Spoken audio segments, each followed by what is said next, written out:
Desde los estudios de NTC, la red independiente presenta Noticias 1. Yo no aprendí inglés en mi colegio. Aquí está, esta es la imagen del día. Los 17 minutos en los que el presidente habló en las honras fúnebres del líder afro de Estados Unidos, el reverendo Jesse Jackson Jr., quien hoy finalmente fue inhumado en la ciudad de Chicago, en la que desarrolló la mayor parte de su carrera política, luego del asesinato del líder Martin Luther King, con quien comenzó su gesta en 1968. A pesar de las presiones de los organizadores, Petro alcanzó a reiterar su postura sobre la guerra y aseguró que tuvo la posibilidad de concederle al líder la mayor condecoración del gobierno colombiano antes de su muerte por causas naturales a los 85 años. De esta historia hablaremos hoy. Esta noche en Noticias 1, el pacto esperará unido los resultados de mañana, mientras que los seguidores de la Espriella lo harán bajo el fuego del resto de la derecha. Esta jornada electoral costará unos 7 billones de pesos, mientras que las elecciones de 2022 costaron 4.3 billones. Gobernadores de departamentos con coca contradicen al ministro de Interior, diciendo que en los municipios afectados habrá elecciones sin inconvenientes. Exportadores a Ecuador le piden al gobierno ayudas urgentes para evitar cierre de empresas por guerra de aranceles declarada por Ecuador. En Top Secret, crisis de cachos en Puerto Rico Meta y el tigre de la contratación pública que busca una curul en Cali. ¿Y en qué tal esto? Una circunscripción electoral hecha a la medida de una candidata. Por la prensa libre y el derecho que todos ustedes tienen a la verdad, Yo Soy la Red Independiente presenta Noticias 1 con María Fernanda Navia y John Daza. Buenas noches, bienvenidos. Mientras que el pacto histórico, que también es favorito en las encuestas parlamentarias, esperará unidos los resultados de mañana, los aspirantes al Congreso, respaldados por De la Espriella, lo harán a solas y en medio de una confrontación con el resto de la derecha.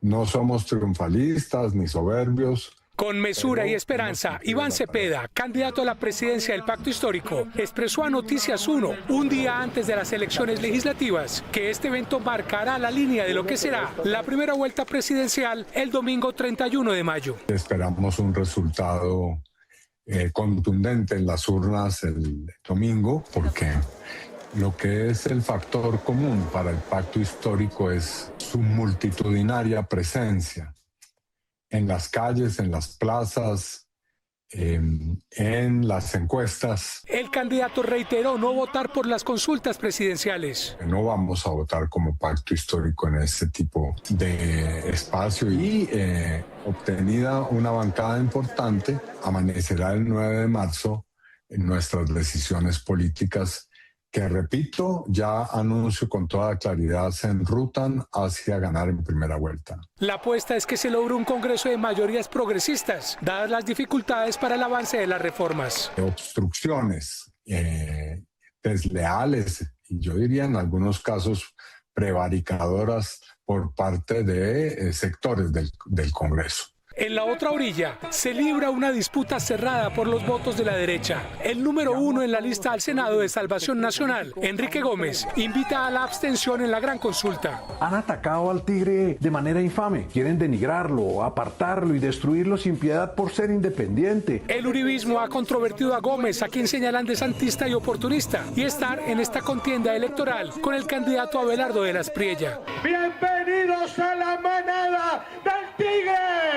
Quien participará en la primera vuelta presidencial, compitiendo con quien gane la gran consulta por Colombia, en donde, según encuestas previas, la favorabilidad está con Paloma Valencia. El presidente Gustavo Petro viajó el jueves en la noche para participar en la tarde de ayer en uno de los actos de las honras fúnebres del reverendo Jesse Jackson Jr., que tomó las banderas de Martin Luther King luego de su asesinato y lideró los avances reales para la población afro de los Estados Unidos, quien hoy finalmente fue inhumado. Gracias, muy amable. El presidente Gustavo Petro acompañó las honras fúnebres del líder que convirtió en realidad los derechos de la población afro de Estados Unidos, el reverendo Jesse Jackson Jr., en Chicago. En el acto público también hablaron los expresidentes Barack Obama, Joe Biden y Bill Clinton. The president of Colombia is here.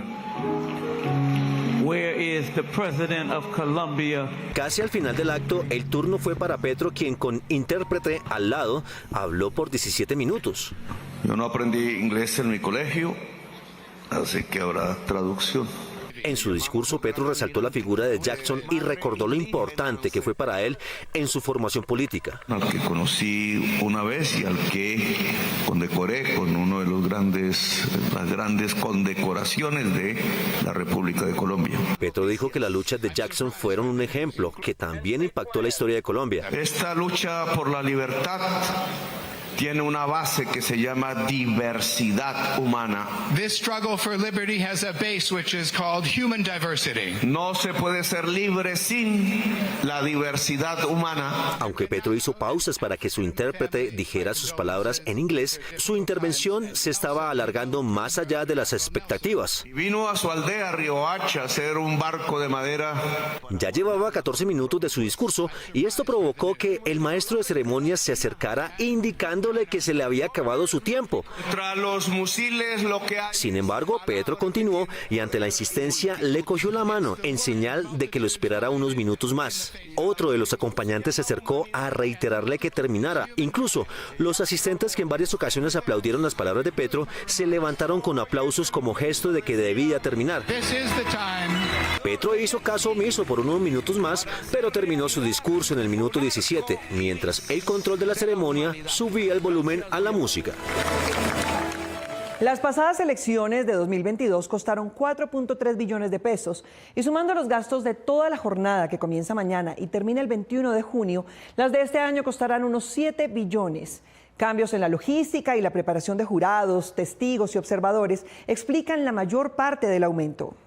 El presupuesto para organizar las elecciones ha venido incrementando en los últimos años, pasando de 4,3 billones de pesos a cerca de 7 billones de pesos, según el Observatorio Fiscal de la Universidad Javeriana. Este incremento está asociado al ciclo electoral de este 2026, que incluye elecciones legislativas, presidenciales y consultas internas de partidos. Estamos hablando de un costo, después de controlar por inflación, de más del doble, mientras en 2022 el presupuesto de registraduría fueron 2.9 billones de pesos y en 2018 fueron 2.8 billones. Estamos hablando de que hoy en día estamos casi cerca de 7 billones de pesos. Entonces, sí es verdad que hoy la democracia nos está costando más. Aún así, el gasto electoral representa una proporción limitada dentro de las finanzas públicas. Estimaciones académicas indican que equivale a cerca del 0,5% del presupuesto general de la nación, es decir, unos 2,7 billones de pesos dentro del total del gasto público. Digamos que el costo financiero no revela la ventaja pública de tener una democracia en funcionamiento. Parte del incremento está relacionado con inversiones en infraestructura tecnológica y logística electoral. Una de ellas, la plataforma para la gestión de testigos electorales, diseñada para registrar, acreditar y capacitar a quienes participan vigilando el proceso de votación. El problema no era que subieron el presupuesto, es que nunca se había tenido un presupuesto para poder hacer que una plataforma de realmente acredite, capacite y postule los testigos electorales. Según el Consejo Nacional Electoral, el desarrollo de esta herramienta tuvo un costo superior a los 300.000 millones de pesos. Toda la plataforma de testigos electorales costó alrededor de 380.000 millones. ¿Qué está ahí en esa plataforma? Todos los actores electorales. Testigos electorales, auditores de sistemas, misiones de observación internacional. El aumento en el gasto electoral será objeto de análisis de la academia, que revisará qué factores explican el crecimiento de más de 40%. El ministro de Interior asegura que la producción de coca es un factor de riesgo electoral en los municipios con mayores cultivos, pero los gobernadores sostienen que, aunque están preparados para todo, no esperan mayores inconvenientes por ello. Los municipios que tienen problemas, y son 108, básicamente donde se produce y se cultiva coca, que es en el Catatumbo, López de Micao, Cauca, Nariño, Valle del Cauca, Chocó y Magdalena Medio en el sur de Bolívar. A pesar de que el ministro del Interior aseguró que estos municipios están en riesgo electoral, los gobernadores aseguran que allí están dadas las garantías para las elecciones y que las amenazas se están neutralizando. Estamos vigilantes de algunas denuncias que se han hecho en materia de compra de votos y restricciones de acceso en algunas regiones. Estamos preparados para que estos comicios electorales puedan realizarse de forma segura, tranquila y en paz. Las autoridades departamentales tienen planes de contingencia. Garantizamos unas elecciones donde la gente puede salir a votar sin problema alguno, puedan salir a votar libremente. En Antioquia, las autoridades locales reportaron que 29 municipios se encuentran en riesgo electoral y que la amenaza se neutraliza trasladando mesas. Ahí estamos colocando todo el foco, la fuerza pública ya está haciendo el desplazamiento a todos los puestos de votación. Que no hay ninguna contingencia, información coyuntural que permitan no realizar elecciones en algún puesto electoral. No hemos tenido denuncias de falta de garantías, de cohechos, de coacciones a la gente en distintas zonas del departamento. El llamado a los votantes es a denunciar si se observan anomalías durante el ejercicio democrático. Cualquier situación que vean diferente en sus sectores, que por favor rápidamente nos lo hagan saber. Cualquier denuncia, situación particular que evidencien ciudadanos, veedores, participantes, las mismas personas que ejercen su derecho al voto podrán colocar esas denuncias. Los gobernadores del país, junto con las autoridades militares y de policía, están prestos desde muy temprano para atender las contingencias que se puedan presentar. En una acción popular que busca moderar las críticas del presidente, presusamente infundadas, al proceso electoral, la Procuraduría pidió silenciarlo de inmediato, pero el Tribunal Administrativo resolvió escuchar los argumentos de todos el próximo viernes antes de decidir. El Tribunal Administrativo de Cundinamarca citó al presidente Gustavo Petro a una audiencia pública el próximo viernes 13 de marzo para que explique las dudas que ha planteado sobre la organización electoral. Discutir el tema de la transparencia y el acceso a los datos por parte de la ciudadanía en los métodos, cómo se escruta, cómo se cuentan los votos en Colombia. Tengo mis dudas que he planteado. La citación se produjo en la resolución de una acción popular y en la solicitud de la Procuraduría, que pedía adoptar una medida cautelar protegiendo de los comentarios presidenciales la jornada de votaciones de mañana. Si queremos una democracia y un buen país, un país donde vale y valga la pena vivir, necesitamos la libertad en el voto de la ciudadanía. A la audiencia del próximo viernes asistirán, entre otros, Alejandra Barrios, directora de la Misión de Observación Electoral, que mañana desplegará más de 3.700 observadores. Barrios dio un parte de tranquilidad ante las preocupaciones del Ejecutivo. Sobre la mesa la discusión de la transparencia de las elecciones. Ahí están los testigos electorales, estamos los observadores. Barrios también destacó que el CNE dio reconocimiento a más de 600.000 testigos electorales, cifra que triplica las de todas las elecciones anteriores. El proceso electoral pasado no superaron los 200.000 testigos electorales en las 3 elecciones, Congreso y 2 vueltas presidenciales. Ahora se está hablando de 600.000,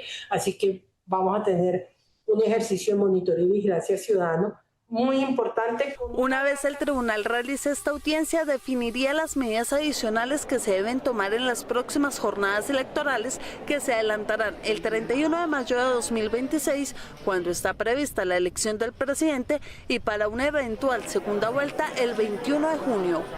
Una vez conformado el nuevo Congreso, desde el próximo lunes la campaña se enfocará en la presidencia de la República. Iván Cepeda, que lidera las encuestas, aún no ha definido su fórmula vicepresidencial. Y hay diferencias dentro de Pacto Histórico sobre las características que debe tener. La decisión de quién acompañará como fórmula vicepresidencial a Iván Cepeda en la primera vuelta es una decisión urgente y pendiente en el Pacto Histórico. Las opciones son o alguien de la misma entraña del partido o alguien que provenga del centro. Nosotros tenemos toda la capacidad y la posibilidad de ocupar nosotros los espacios de centro.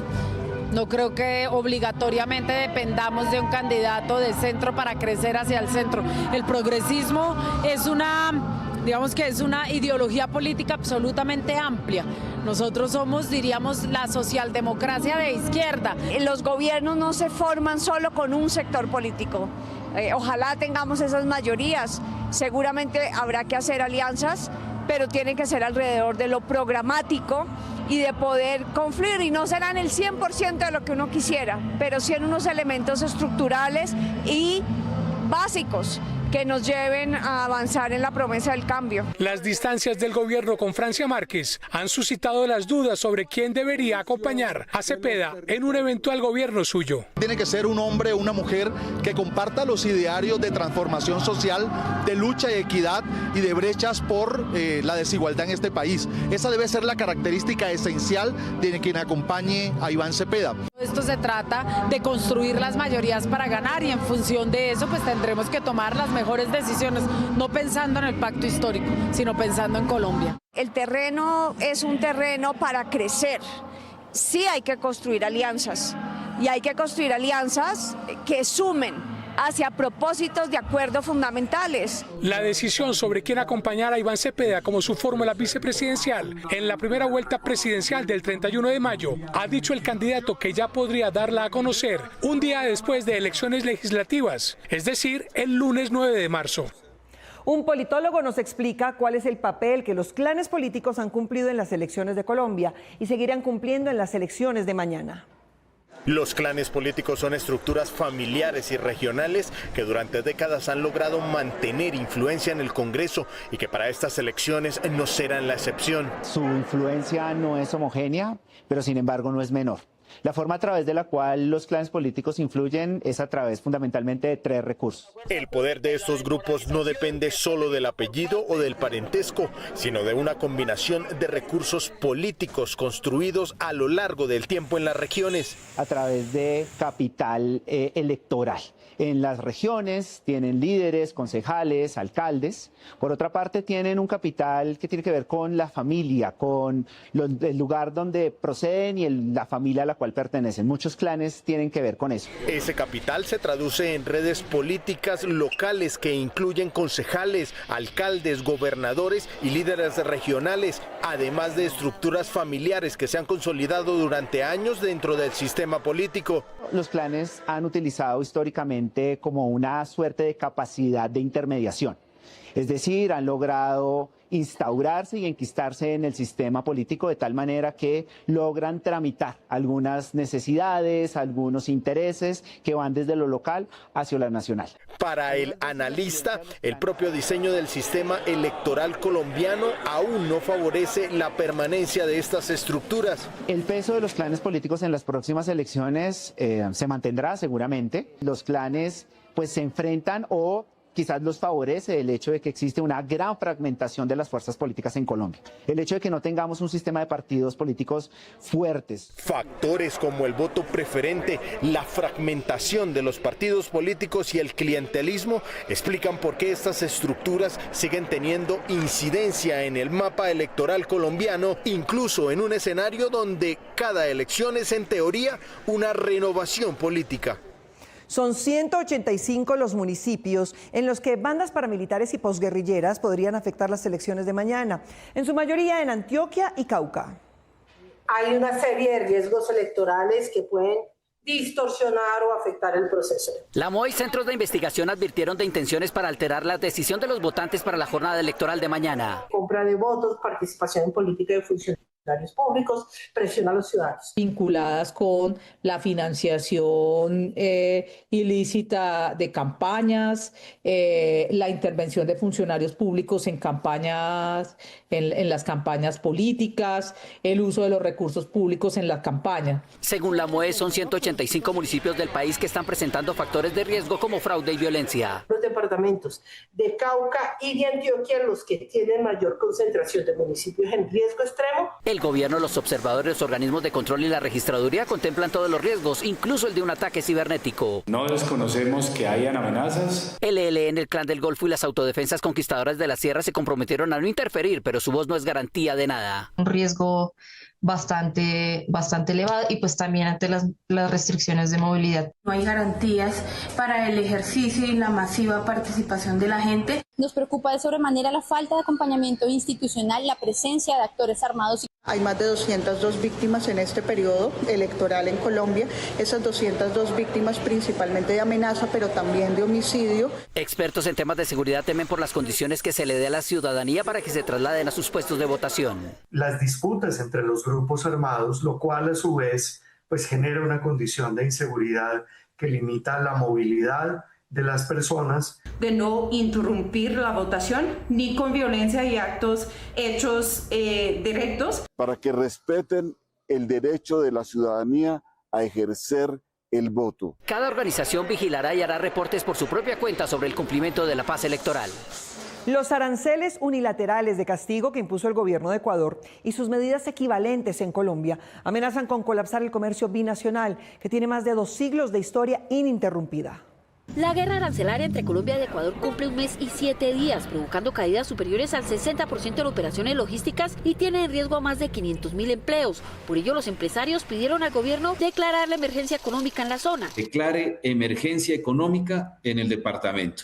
Acogido al artículo 17 de la Ley 2135, la Ley de Fronteras, que estipula la declaratoria de las zonas especiales de intervención fronteriza, un instrumento legal en Colombia que le puede dar ventajas a la región. Entre las medidas que solicitan los gremios de las ciudades fronterizas con Ecuador están alivios tributarios y subsidios a la nómina de las empresas exportadoras, con el fin de preservar los empleos mientras se normaliza el comercio. Es un tema, en principio, de incentivos tributarios, financieros, crediticios, que las carteras del gobierno nacional abran todos sus programas y proyectos hacia el departamento de Nariño. Asimismo, advierten que las medidas arancelarias están generando efectos contrarios a los esperados, ya que las restricciones estarían debilitando las operaciones formales y abriendo espacio al contrabando. El problema de esta aplicación de la tasa del arancel es la destrucción del comercio formal y el fomento al contrabando. La aplicación lo que ha generado es una contradicción fundamental, mientras hay argumentos que buscan mejorar la seguridad fronteriza, en la práctica se está destruyendo el comercio formal y fortaleciendo economías ilegales. Los empresarios aseguran que ni Ecuador ni Colombia tienen la fortaleza para enfrentar una guerra comercial como la que plantea el presidente Noboa. Todo el mundo le vende a Estados Unidos y la rodilla a todo el mundo con aranceles, pero Colombia y Ecuador son 2 economías muy débiles, que no se pueden estar amenazando con aranceles porque sus economías no lo resisten. Este lunes 9 de marzo los comerciantes y empresarios harán una manifestación en la zona fronteriza. Para quienes no tengan clara la ubicación de sus candidatos en el puesto de votación, la registraduría dispuso que cada puesto tendrá un directorio en el que podrá hacer la consulta. 41 millones de electores están habilitados para votar en más de 13.000 puestos a nivel nacional y en el extranjero. Los ciudadanos podrán depositar su voto por candidatos al Senado, a la Cámara de Representantes y por alguno en las 3 consultas presidenciales, si así lo desean. Si no recordamos el número del candidato, pues es importante que sepan los ciudadanos que habrá un cuadernillo guía en todos los puestos de votación donde encontrarán el nombre del candidato, la organización política a la que pertenece y la fotografía. El elector deberá estar atento a la lista a la que pertenece el aspirante, si hace parte de una lista abierta o cerrada. Lo que deberá hacer el ciudadano es simplemente buscar dentro de las organizaciones políticas cuál es la que va a elegir y buscar dentro de la numeración de los candidatos cuál es el número de su candidato. Para las listas cerradas, solo deberá marcar una X por la organización política. Por su parte, los jurados de votación que diligencien los C14 no deben dejar espacios en blanco en los formularios. Si el candidato o la organización política tuvo votos de 2 cifras, rellenar, como en los exámenes de ICFES, la marca de agua y escribir el número respectivo de 2 cifras. Para la consulta presidencial, solo puede votar por un candidato. En caso de marcar más de una casilla, el voto será nulo. Mañana, 8 de marzo, es también el Día Internacional de la Mujer y una oportunidad de oro para romper la brecha de género en la política, lo que indican los indicadores. Entre 1832 y 1949, solo los hombres que pudieran leer y escribir participaban en las elecciones. Desde 1958, las mujeres y todos los mayores de edad pueden elegir, pero en las elecciones pasadas, solo el 18.7% de los representantes y el 21.3% de los senadores son mujeres. Esto indica que el 8 de marzo, Día de la Mujer, deberá marcar una fecha en el rompimiento de la brecha de género. Esto es lo que indican los indicadores. Destino 2026. Todos los datos y todo el análisis en Noticias 1 y el reporte Coronel. Mañana, desde las 3:30 de la tarde. No hay que tener un gran capital para construir un colchón financiero. Los hay de todos los tamaños y para todas las economías, pero ninguno existe sin un toque de disciplina. En muchos hogares el mes no se planea, se sobrevive. Entre arriendo, mercado, transporte y servicios públicos, cualquier imprevisto puede desordenar las cuentas. A esto se suma la informalidad laboral, la variación de ingresos y una cultura financiera en la que el crédito de consumo suele utilizarse como un puente para llegar a fin de mes. Un colchón financiero no es un ahorro ocasional, es un fondo que permite cubrir los gastos básicos durante al menos 3 meses sin recurrir a tarjetas, avances o préstamos. Contar con ese respaldo marca una diferencia importante y reduce el estrés frente a imprevistos, evita decisiones impulsivas y permite enfrentar una crisis con mayor margen de maniobra. Ahorre el mismo día que recibe ingresos, separe una pequeña parte apenas reciba el pago. Lo importante es crear el hábito y aumentarlo gradualmente. Separe el ahorro del dinero cotidiano, mantenga el fondo de emergencia en una cuenta distinta o en un bolsillo digital. Si el dinero no está a la vista, es menos probable gastarlo. Los dos implicados en el caso de la UNGRD, que buscan ser elegidos mañana, al igual que sus partidos, podrían perder su curul antes de tomar posesión, pero su situación es también la de otros 195. En 3 sesiones extraordinarias, la Sala de Instrucción de la Corte Suprema de Justicia no ha logrado definir si llama a juicio y ordena la captura de 6 congresistas investigados por el desfalco a la UNGRD. 2 de ellos, Karen Manrique y Watit Mansur, pretenden llegar nuevamente al Congreso. Sin embargo, su suerte será definida hasta el 11 de marzo. En el evento que ellos resulten electos, resulten favorecidos con el voto popular, tendrían que dejar su cargo una vez quede en firme la condena. Ya no serían 102 senadores, sino 101 senador o 100 senadores de acuerdo a la condena.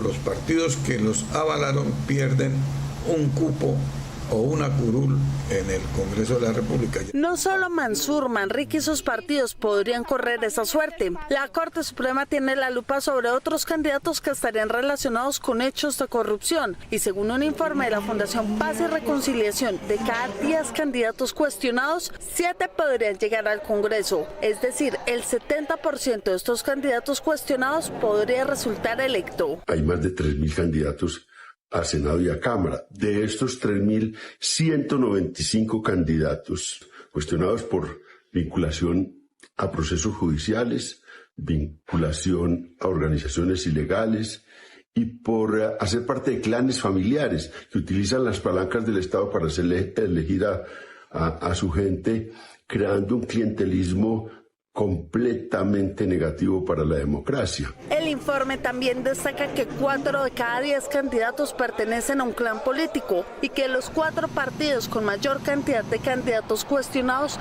son el Liberal, Conservador, la U y Cambio Radical. Gracias por continuar con nosotros. A pesar de la campaña de la registraduría para que los votantes se inscribieran cerca de sus domicilios, hay quienes todavía creen que la fiesta democrática se celebra en familia y viajan hasta 20 horas para poder hacerlo mañana.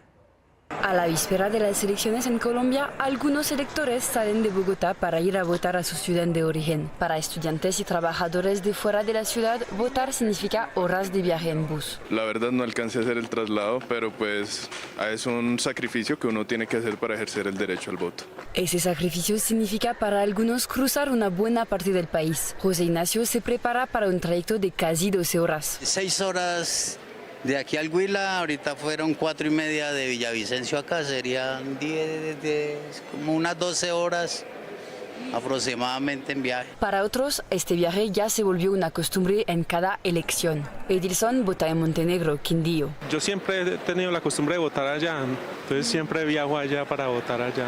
La fiesta de la democracia se celebra en familia por tradición. Es mi ciudad natal y además de votar y dar mi opinión, puedo tomar la oportunidad de ver a mi familia que se encuentra allá. Pues la verdad nunca he decidido inscribir la cédula acá. me gusta viajar con eso, visito la familia también. Algunos incluso acortan sus vacaciones para poder votar. No, hoy terminaba el paseo precisamente por eso, porque vamos a votar por la democracia del país. Pero en el terminal de buses de Salitre, en Bogotá, el ambiente sigue siendo bastante tranquilo. El terminal todavía no tiene cifras oficiales para este fin de semana electoral. Según los empleados del terminal de transporte, el flujo de viajeros se parece sobre todo al de un fin de semana normal. La afluencia de pasajeros ha estado un poquito regular. El día de ayer viernes, pues en la noche, pues no se notó la diferencia de salida de pasajeros. Pues en otras épocas, normalmente para elecciones la gente viajaba mucho para sus pueblos y pues este año no se ha notado algo así. A pesar de la distancia y del costo del viaje, algunos colombianos siguen recorriendo el país para votar. Pero este año, en Bogotá, el terminal todavía no muestra una movilización excepcional. Una canción de la era hippie decía que de vez en cuando viene bien dormir. Y tenía razón. Hoy se sabe que el sueño es uno de los principales reguladores de la función hormonal femenina. El desequilibrio hormonal ocurre cuando hay exceso o deficiencia de uno o más de estos mensajeros químicos que regulan el metabolismo, el sueño, el ánimo, entre otros procesos corporales. La pubertad, el embarazo y la menopausia pueden alterar la producción de hormonas en las mujeres. Estar vigilando esos cambios porque pues efectivamente impactan en el hueso, impactan en el peso, impactan en la calidad del sueño, impactan en la salud cardiovascular, impactan en fertilidad, por ejemplo. Practicar ejercicio regularmente, dormir 8 horas y tener una dieta balanceada son claves para mantener el equilibrio. Si estoy en presencia de una dieta que favorezca el incremento de peso o el depósito de grasa, pues voy a generar resistencia a la insulina y eso pues, va a impactar en esa señalización hormonal. En caso de que tenga alteraciones en su ciclo menstrual, cambios en su peso o le crezca pelo donde antes no tenía, consulte a su médico. Otras alteraciones pues cansancio extremo, fatiga extrema, dificultades para concentrar el sueño, pérdida del deseo sexual, por ejemplo. Los medicamentos anticonceptivos y psiquiátricos también pueden alterar el equilibrio hormonal. La tecnología ya puso a disposición de los cirujanos un dispositivo que permite operar la próstata sin rajar la piel. Hilton Augusto Salazar, jefe del Departamento de Urología de la Clínica Foscal, es el primer urólogo en Colombia en utilizar la enucleación prostática con láser, una técnica que permite tratar el agrandamiento no canceroso de la próstata sin necesidad de una cirugía abierta. Nos permite tratar próstatas de cualquier tamaño sin necesidad de hacer una cirugía abierta con un tiempo de recuperación más rápido. Es un procedimiento mucho más seguro porque se absorbe mucho menos los líquidos, sangra mucho menos. El agrandamiento natural de la próstata es común para los hombres a partir de los 50 años. La enucleación con láser permite retirar con mayor precisión el tejido que obstruye la salida de la orina. El procedimiento de elección para pacientes de alto riesgo, básicamente pacientes con anticoagulación, con enfermedad coronaria o pacientes que tengan una vejiga que ya esté dañada. De acuerdo con el doctor Salazar, el 80% de los hombres de 80 años sufren del agrandamiento natural de la próstata. Los controles médicos rutinarios son claves para prevenir enfermedades en esa glándula. Una circunscripción electoral hecha a la medida de una candidata. ¿En qué tal esto?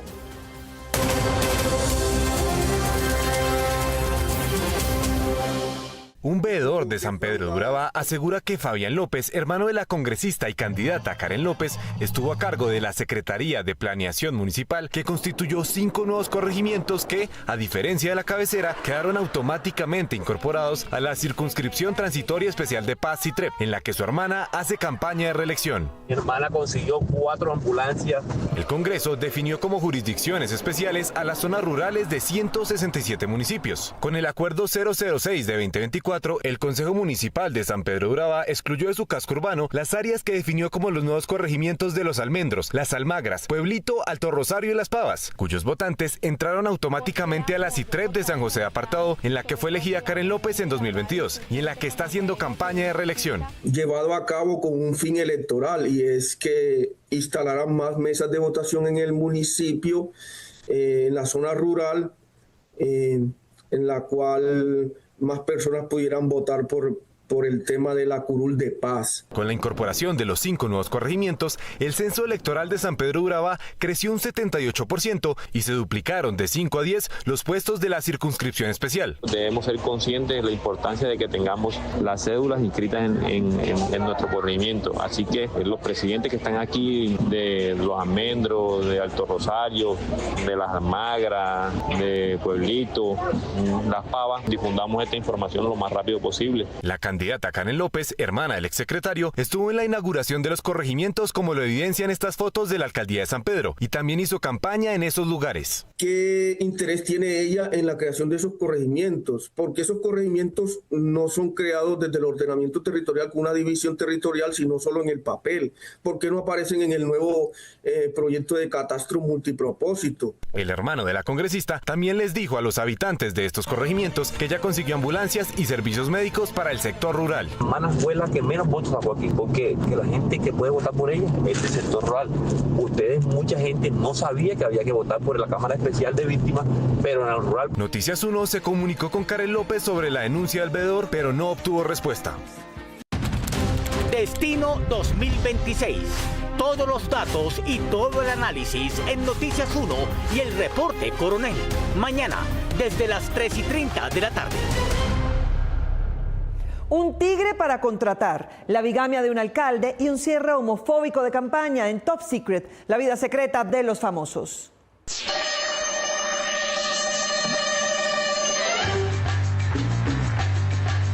La representante Lina María Garrido, de Cambio Radical, cerró su campaña al Senado con este trino homofóbico y consiguió de inmediato más de 1 millón de interacciones. Ella invita al presidente a una interacción con su exministro de Igualdad. Él respondió que no quería tener ningún combate con él, ni con ella. Mañana en su votación se sabrá si la homofobia supera el umbral electoral. La novia y secretaria del gobierno del alcalde de Puerto Rico, Meta, lo sorprendió a él con su esposa. Su video también se hizo viral. Exacto, todo el mundo sabe que es la moza, ¿no? Y usted es una descarada. El alcalde trinó también su respuesta. Dejar de lado los rumores, dejar de lado la bulla, dejar de lado los comentarios y hay que seguir avanzando en lo que realmente importa. Aunque hace 5 meses el candidato Juan Carlos Pinzón hace campaña, él mismo no podrá votar mañana porque su cédula en el censo electoral sigue inscrita en Estados Unidos, donde dejó de ser embajador hace 4 años. Pero también descartó hacer una farsa como se lo pidieron. Porque entonces lo otro que ofrecían era que no, que vaya y haga eso como si pareciera. Hombre, yo no nací para decir mentiras. El pasado jueves, mientras el Consejo de Estado le quitaba la investidura al alcalde de Tunja por tener un contrato universitario, Wilson Ruiz, de la lista del Tigre, dijo que lo suyo, en cambio, no era un solo contrato. No solamente trabajo para defender la alcaldía de Cali, tengo contratos en todo el país en otras entidades del Estado.